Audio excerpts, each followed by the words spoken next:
Bonjour, c'est avec plaisir que nous recevons aujourd'hui à Agora chez ICI Télévision M. Sylvain Lapointe, trompettiste et fondateur de Bose Cuivre, un groupe de 5 musiciens.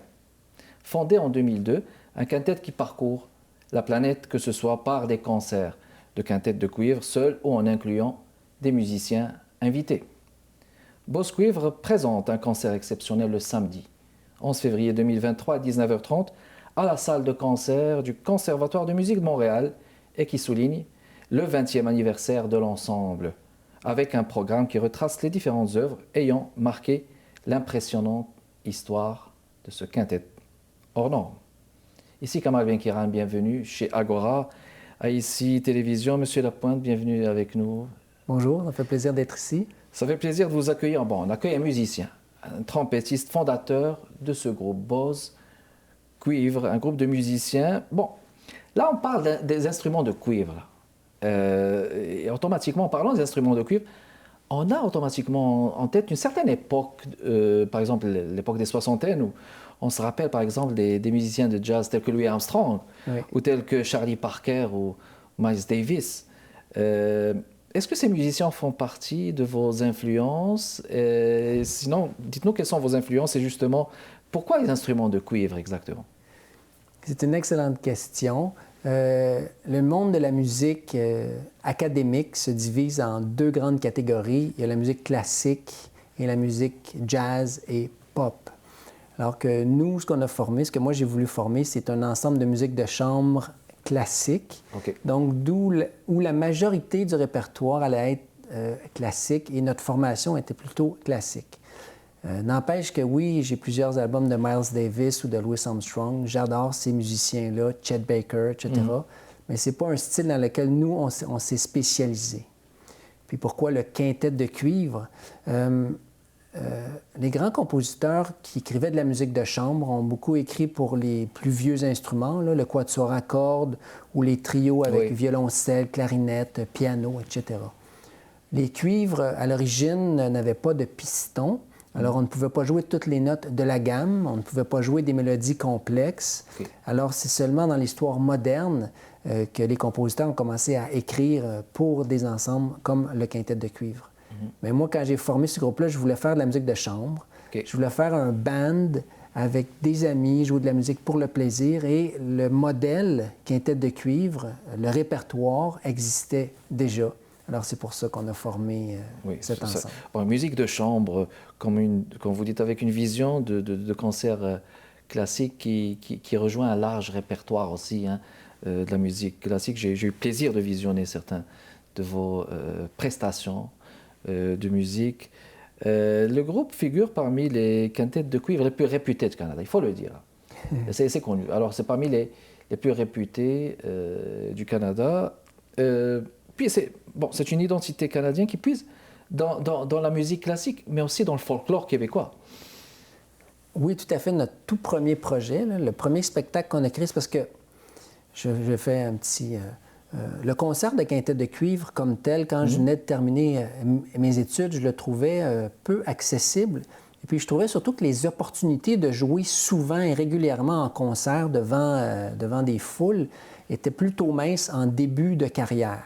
Okay. Alors, c'est pour ça que j'ai écrit un spectacle à consonance folklorique, inspiré d'un recueil de légendes québécoises, écrit par Honoré Beaugrand, les légendes de la chasse-galerie.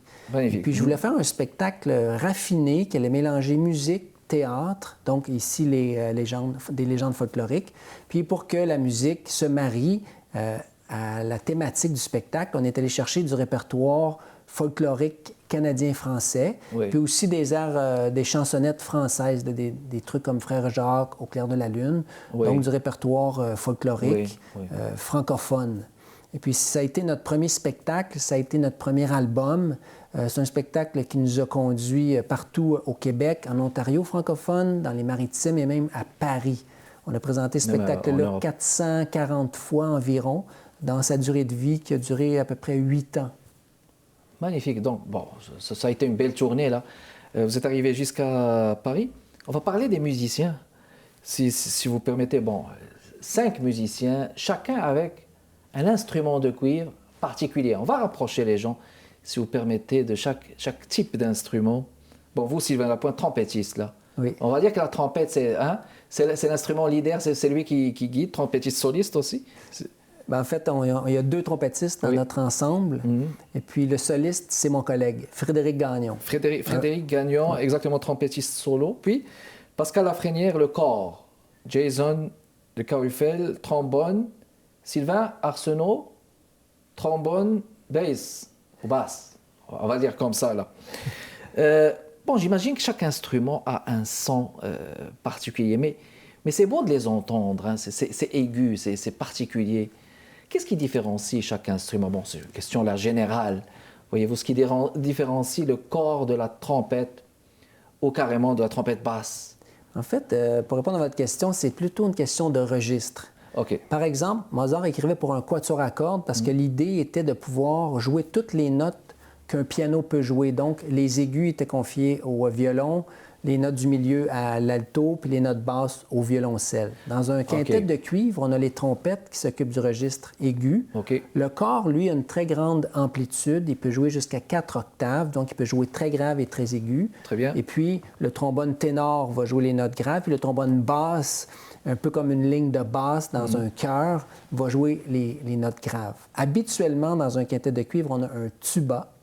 Okay. Mais nous, étant donné qu'on fait des spectacles qui mélangent musique et théâtre, c'est beaucoup plus facile à manier un trombone basse sur scène et en tournée dans le coffre du camion. C'est beaucoup plus pratique.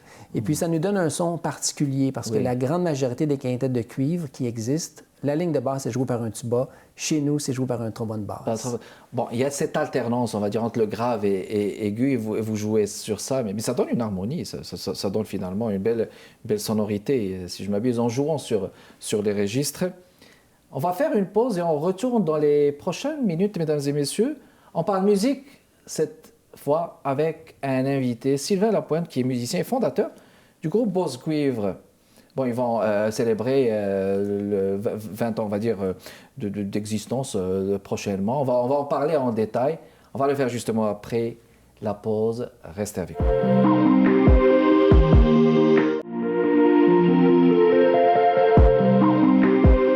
On est de retour avec vous, mesdames et messieurs, chez Agora, ici Télévision. On accueille Sylvain Lapointe pour parler de Bose Cuivre, là.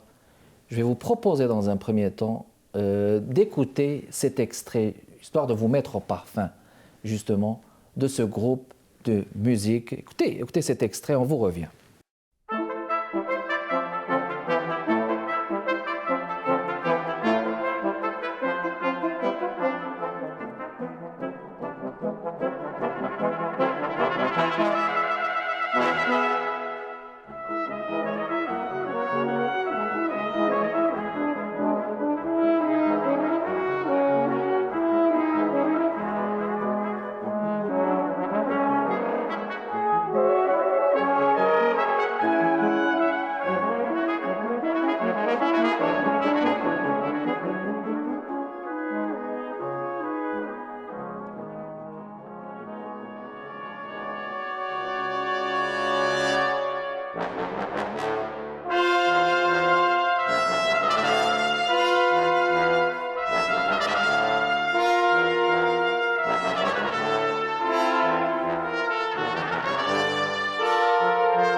De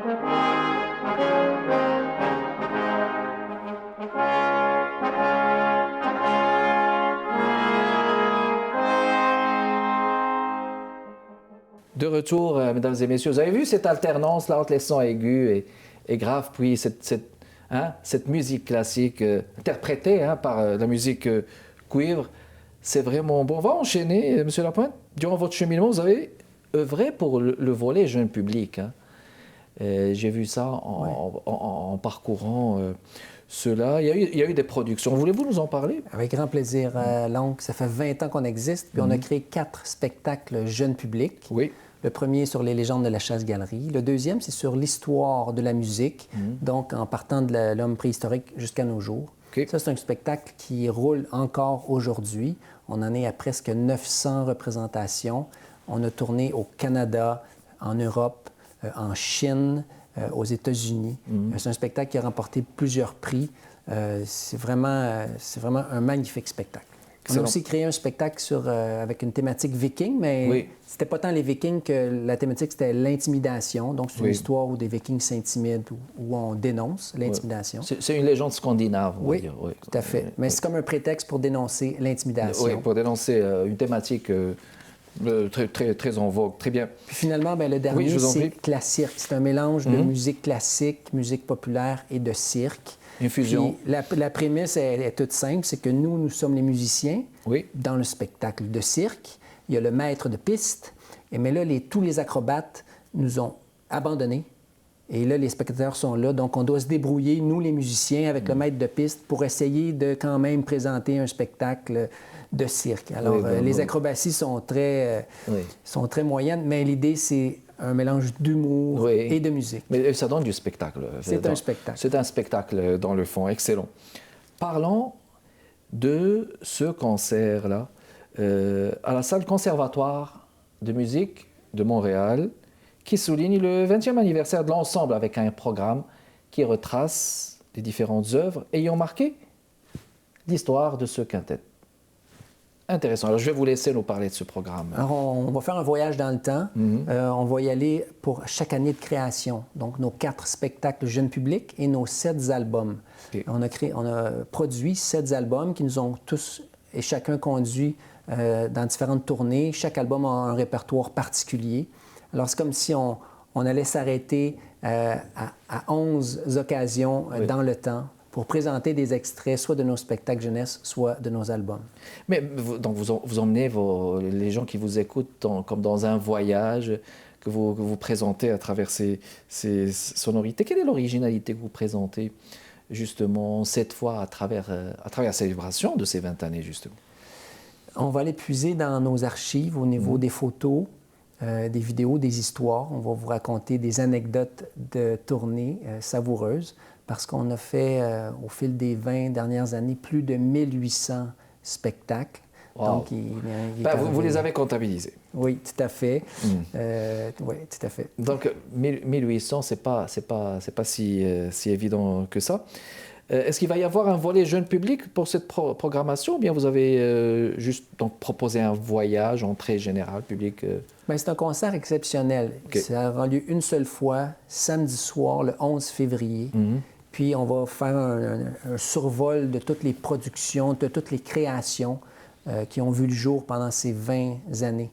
Ce n'est pas un spectacle adressé aux enfants, c'est un spectacle grand public à travers lequel on va s'amuser à présenter et nos spectacles jeunes publics, mais aussi nos albums. Mais ce sont tous de courts extraits qui vont nous faire voyager. Avec des artistes invités ou bien? Oui. Avec des artistes invités donc qui seront présents. C'est bien aussi. Des musiciens invités, mais aussi des comédiens invités. Parce que dans nos spectacles jeunes publics, j'ai oublié de le mentionner, mais il y a toujours un comédien sur scène avec nous. Oui. Fait que le soir du 11 février, il y aura 3 comédiens invités. Eh bien voilà, c'est dit. Donc pour le samedi 20 février à 19h30. Excellent. Bon, voyez-vous, le temps court vite pour ce segment. Alors, on va revenir dans les prochaines minutes, mesdames et messieurs, pour continuer notre conversation avec notre invité de ce jeudi, monsieur Sylvain Lapointe, trompettiste et musicien d'abord, puis fondateur de Boss Cuivre. On vous revient.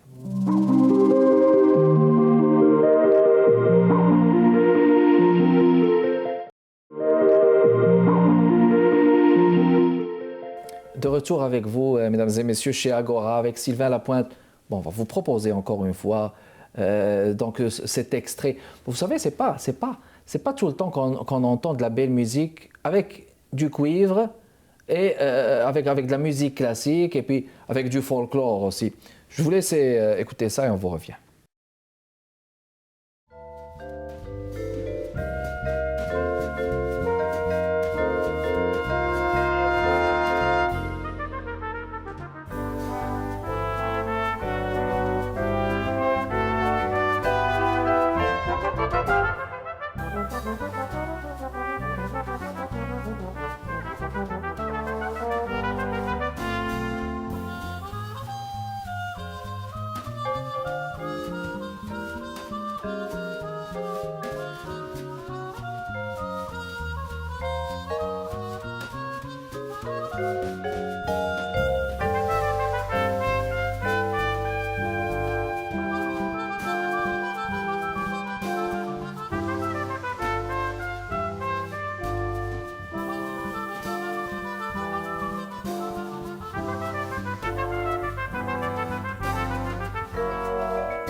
On est de retour avec vous, mesdames et messieurs, dans le cadre de Agora. Donc là, j'aimerais parler avec vous de cette thématique qui est celle du folklore québécois en général.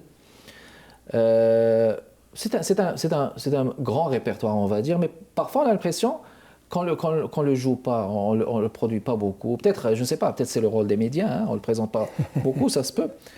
Mais pensez-vous qu'il est suffisamment représenté au Québec, de votre point de vue, M. Lapointe? Je dirais que pour avoir voyagé dans la francophonie canadienne, je trouve que le folklore francophone est beaucoup plus présent dans la francophonie ontarienne, dans les maritimes ou même dans les prairies.